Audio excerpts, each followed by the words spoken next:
Pasamos ahora al capítulo sexto. Don Víctor Martínez, tienes la palabra y si tienes alguna presentación, adelante. Buenas tardes a todos, a todas quienes nos acompañan. Yo voy a compartir pantalla en este momento de ser específico. Ya, perfecto. Adelante. Ok. Segundito. Ábrela bien y ya estamos listos. Sí, ya, perfecto. Lo que yo hice fue, esta es la estructura del capítulo sexto. Realmente ustedes mirarán que gira en torno al diálogo. Se llama, quienes no alcanzaron a ver, diálogo y amistad social. Hay 4 partes grandes: el diálogo social hacia una nueva cultura, el fundamento de los consensos, una nueva cultura y sobre la amabilidad. Básicamente son los 4 tópicos grandes. A comienzo de cada una de esas partes yo propongo como una visión esquemática de los contenidos de cada parte. Sobre el diálogo hay una parte como de contexto, que el Papa nos dice que el diálogo nos permite vivir mejor al estar abiertos a la verdad. Luego coloca una parte central donde explica el contexto de confusión que hay de diálogo con monólogo, con otros diálogos que descalifican y que a veces buscan manipular o inclinar la opinión pública.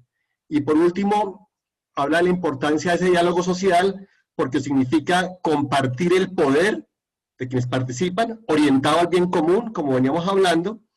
También incluye las convicciones del otro. El otro tiene valores y entonces hay que reconocerlo e incluirlo allí, y que hay que perder el miedo a esa diferencia para construir ese diálogo. Adicionalmente, menciona temas sobre interdisciplinariedad, un párrafo muy hermoso que voy a leer ahora, donde pues ninguna disciplina y ciencia tiene la verdad plena, y por eso es importante ese diálogo interdisciplinar, y cómo los medios de comunicación pues están invitados a construir ese diálogo social, pero siempre hay que tener una vigilancia sobre lo que los medios nos ofrecen. Es como la estructura. Voy a leer algunos párrafos de cada una de esas partes. De la primera parte: entre la indiferencia egoísta y la protesta violenta siempre hay una opción posible: el diálogo. El diálogo entre las generaciones, el diálogo en el pueblo, porque todos somos pueblo. La capacidad de dar y recibir, permaneciendo abiertos a la verdad. Un país crece cuando sus diversas riquezas culturales dialogan. Creo que ahí coloca los 2 extremos, y en medio de esos extremos nos coloca el diálogo como esa oportunidad de unirnos a través de la palabra. No voy a leer sobre la descalificación, ya conocemos un poco sobre este texto, y la falta de diálogo que hay en esta sociedad. De lo interesante de esta parte es que dice que finalmente cuando falta el diálogo estamos favoreciendo ciertos poderes, pero cuando avanzamos hacia el diálogo, básicamente estamos distribuyendo ese poder. Voy a leer este párrafo, me parece vertebral en el texto. El auténtico diálogo social supone la capacidad de respetar el punto de vista del otro, aceptando la posibilidad de que encierre algunas convicciones o intereses legítimos. Cuando una persona o un grupo es coherente con lo que piensa, adhiere firmemente a valores y convicciones y desarrolla un pensamiento. Eso, de un modo o de otro, beneficiará a la sociedad, pero esto solo ocurre realmente en la medida en que dicho desarrollo se realice en diálogo y apertura a los otros. Bueno, esto es el tono. Me salto al final. Pensemos que las diferencias son creativas, crean tensión, y en la resolución de una tensión está el progreso de la humanidad. Y allí está citando una cita de la película del Papa Francisco. Bien, adelante. A ver, que esto me está pasando. A ver, que se quedó pegada la presentación. Al espacio o alguno de ellos. A ver. Ya. Ok. Sí, perfecto, ya. Vale. El párrafo de la interdisciplinaridad lo voy a dejar allí simplemente porque es muy bonito aquellos que están en el campo académico. Voy a leer la parte final que me parece que recoge unos valores que hay que tener en cuenta lo coloca frente a los medios de comunicación, pero creo que coloca un horizonte de valores para el diálogo.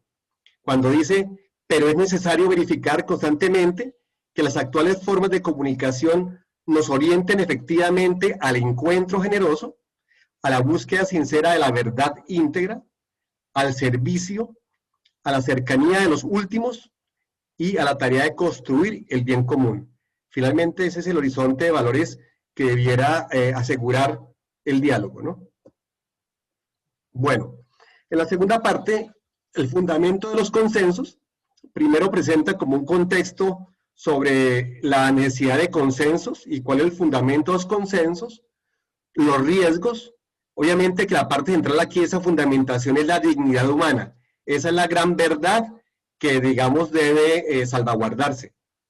En la segunda parte sobre riesgos, invita a desenmascarar distintos tipos de manipulación de la verdad y esos procesos deliberatorios, pero también advierte que es insuficiente el consenso. A veces se cree que el consenso en sí mismo ya nos va a arrojar la verdad, pero a veces puede ser manipulado ese consenso por los poderosos, entonces es insuficiente. Y otro riesgo es que a veces se confunde la lógica de la física con lo que puede pasar en las dimensiones humanas como la ética y la política, y funcionan distintas, ¿no? Entonces termina siendo un proceso de ventajas y desventajas, de elementos de pesos y contrapesos, pero a modo ignaciano, digamos que la verdad y discernirla está más allá de esa lógica racional pura, digamos. Y por último, pues algunas pistas sobre el consenso. Frente a una sociedad pluralista es clave ese consenso, pero ese consenso no puede ser circunstancial, sino, como ya se dijo, tener un horizonte de valores que no es negociable, y hay valores que no se pueden negociar, entre ellos la dignidad humana. Vuelve a traer el tema aquí. Vamos a seleccionar cualquiera de estas ideas, pueden ser interesantes. El desplazamiento de la razón moral trae como consecuencia que el derecho no puede referirse a una concepción fundamental de justicia, sino que se convierte en el espejo de las ideas dominantes. Entramos aquí, esto es cuando se confunde la lógica de la física con la lógica que hay en la ética y la política. Entramos aquí en una degradación, ir nivelando hacia abajo por medio de un consenso superficial y negociador. Así, en definitiva, la lógica de la fuerza triunfa. Y esto me parece que es bien interesante porque la lógica de la cultura, en última, la lógica del espíritu humano, dice, no es la misma episteme donde se juega la física, ¿no? La lógica de la naturaleza. Bueno, retomo esto. Si hay que respetar en toda situación la dignidad ajena, es porque nosotros no inventamos o suponemos la dignidad de los demás, sino porque hay efectivamente en ellos un valor que supera las cosas materiales y las circunstancias y que exige que se les trate de otra manera. Más allá de cualquier cambio cultural, en cualquier época de la historia, realidad que trasciende la dignidad humana, trasciende la base de ciertas exigencias morales y universales. Entonces, ese es el fundamento, la dignidad humana, y eso no es negociable. Ok. La tercera parte sobre la nueva cultura, inicialmente él presenta una descripción de lo que él propone como la nueva cultura, que es una cultura del encuentro, la relaciona con un poliedro donde hay muchas caras y muchas diferencias, pero también hay una interacción recíproca y donde nadie sobra. Es una primera noción. Luego, define algo mucho más concreto, que la cultura que propone es encarnada en la vida concreta, un estilo de vida donde el pueblo es el sujeto y cuyo, digamos, fin es muy concreto, es la paz social, que implica que sea artesanal y paciente, en pocas palabras. Y al final, él también la concreta en un pacto, él invita a un pacto cultural donde se reconozca al otro, tiene algunos apartes sobre los pueblos ancestrales y los acerca a una visión más humanista que a otras cosmovisiones, y al final dice que en ese pacto cultural todos tenemos que ceder algo, tanto en la verdad como en los deseos de cada parte. O sea, si queremos llegar a un pacto, no podemos llegar simplemente con la idea de ganar en todo lo que nosotros queremos y pensamos. Bueno, y aquí ya les conté un poco, en esta cita del poliedro y la cultura del encuentro, subrayo también que incluye, obviamente, a las periferias, como la llama. Leer el párrafo sobre la paz social, que tiene que ver tanto con nuestro país. La paz social es trabajosa, artesanal. Sería más fácil contener las libertades y las diferencias con un poco de astucia y de recursos. Pero esa paz sería superficial y frágil, no el fruto de una cultura del encuentro que la sostenga. Integrar a los diferentes es mucho más difícil y lento, aunque es la garantía de una paz real y sólida. Esto no se consigue agrupando solo a los puros, porque aún las personas que puedan ser cuestionadas por sus errores tienen algo que aportar que no debe perderse. Tampoco consiste en una paz que surge callando las reivindicaciones sociales o evitando que hagan lío, ya que no es un consenso de escritorio o una efímera paz para una minoría feliz. Me parece que también un párrafo bien interesante, bien denso. Ok, bueno, y ya para terminar esta parte, el pacto también implica aceptar la posibilidad de ceder algo por el bien común. Ninguno podrá tener toda la verdad ni satisfacer la totalidad de sus deseos, porque esa pretensión llevaría a querer destruir al otro negándole sus derechos. La búsqueda de una falsa tolerancia tiene que ceder paso al realismo dialogante de quien cree que debe ser fiel a sus principios, pero reconociendo que el otro también tiene el derecho de tratar de ser fiel a los suyos. Son apartados textuales de la encíclica. Y en la última parte, también separé 3 partes, comienza como hablando algo de la situación del contexto, luego trae una palabra en griego de San Pablo, que es el restotes, y luego los efectos de esta amabilidad, que es lo que él invita, ¿no? Él está invitando al diálogo y a la amistad social, que llama, ¿no?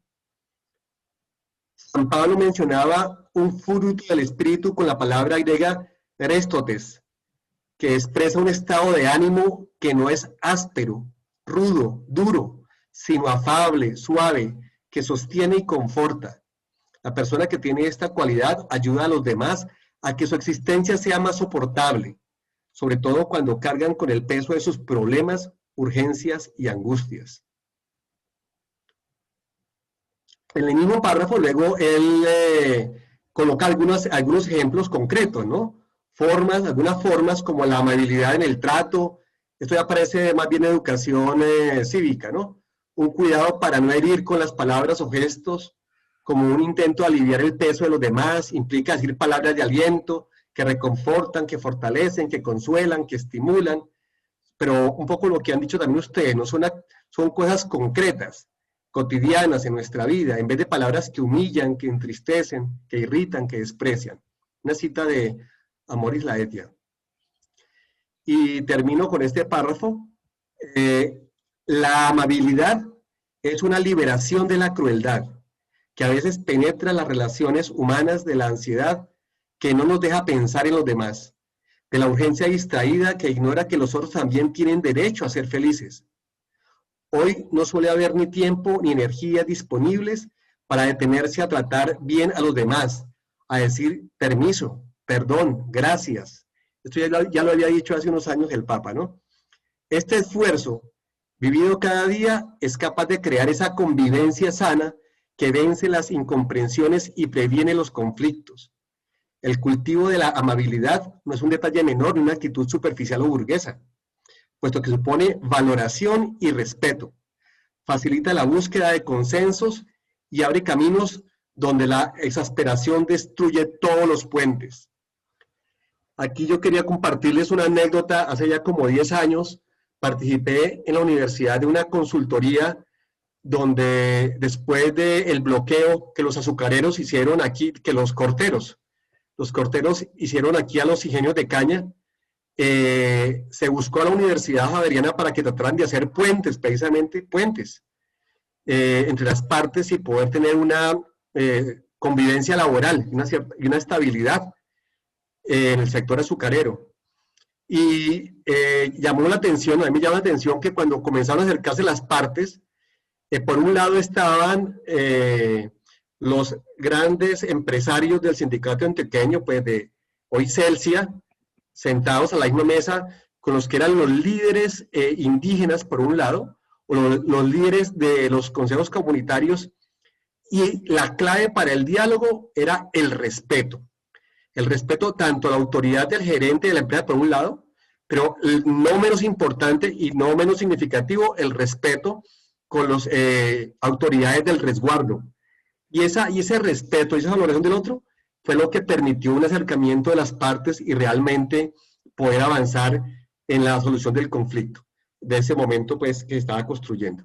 Entonces, creo que es muy al lugar esa invitación de esta amabilidad. Hay una reflexión que yo quiero dejar allí,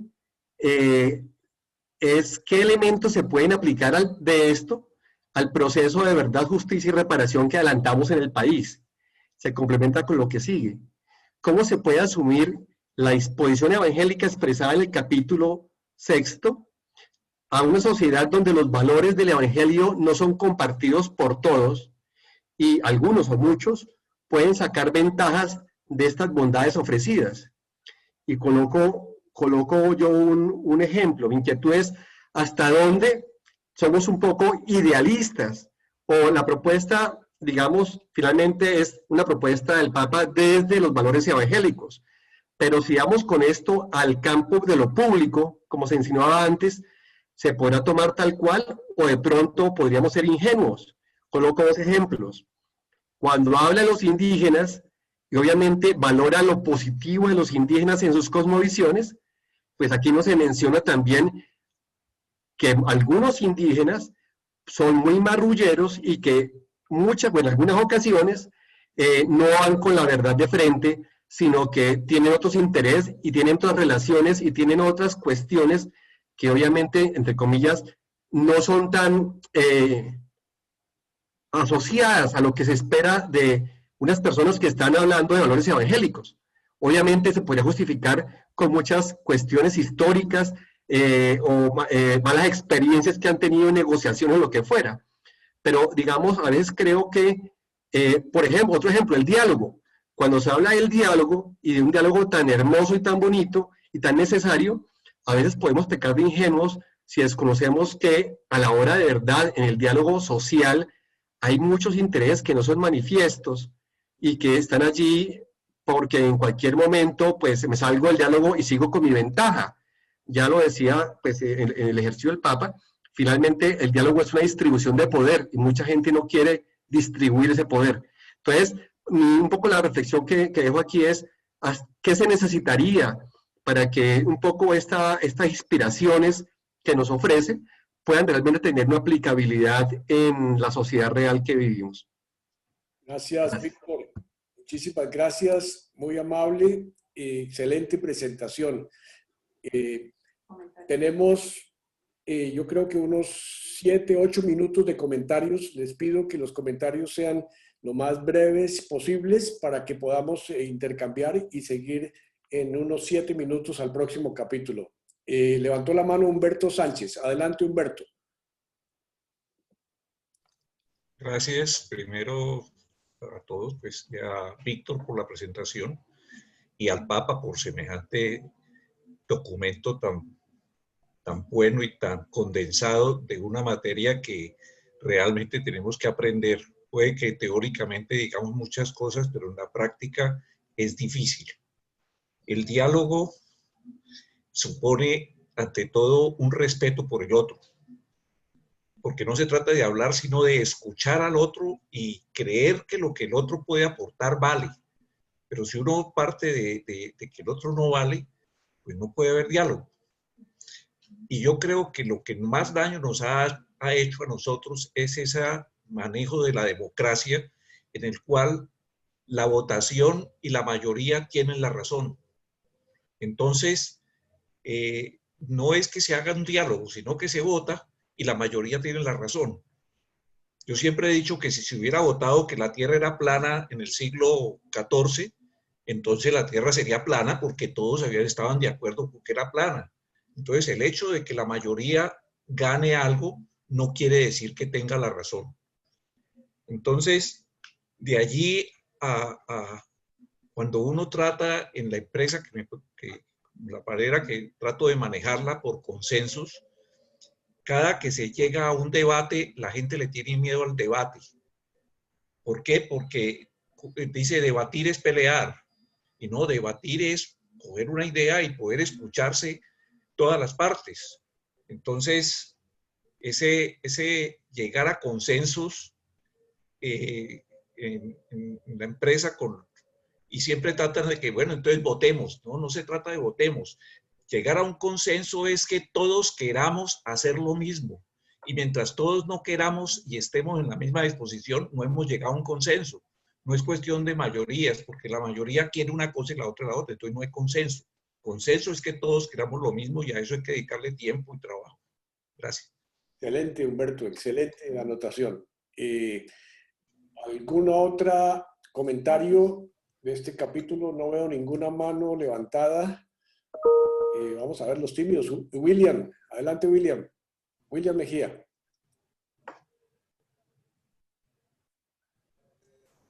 Sí. A mí me llamó mucho la atención que el Papa, aunque dedica el capítulo 6 al diálogo, el diálogo es como una idea clave que recorre todos los capítulos con excepción del capítulo de San Marcelo. Y me gustó también la relación que hace entre el diálogo y la escucha. Eso me movió a escribir un texto que compartí en el blog. Además fue muy bien leído, William. Excelente texto también. Y creo que resume bien tu comentario. ¿Alguna mano levantada? ¿Comentarios? ¿Algún comentario? A la una, comentario a las dos. Pasamos al capítulo 7. Gracias, Víctor, de nuevo.